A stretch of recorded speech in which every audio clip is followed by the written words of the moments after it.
अरे बापरे, सर्दी झाली आहे? हा ते थोडी सर्दी.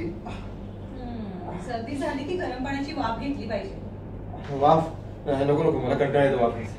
बरं, मग गरम पाणी तरी पिणार का? गरम पाणी हो पिन. तुम्ही जाल का प्लीज? पण मला एक गोष्ट कळत नाहीये, सर्दी झालीच कशी? थोडं साबणच गेला. आपण मला आता बरं वाटतंय की तुम्ही एवढ्याशा छोट्याशा सर्दीची काळजी घेतली, दखल घेतली. मी नाही काळजी घेणार तर कोण घेणार आहे आता? ठीक आहे, आता ना आराम करायचा. ओके हो हो करतो. काळजी घे, मी उद्या फोन करते. Bye bye, take care. तुम्ही मगापासून फोनवर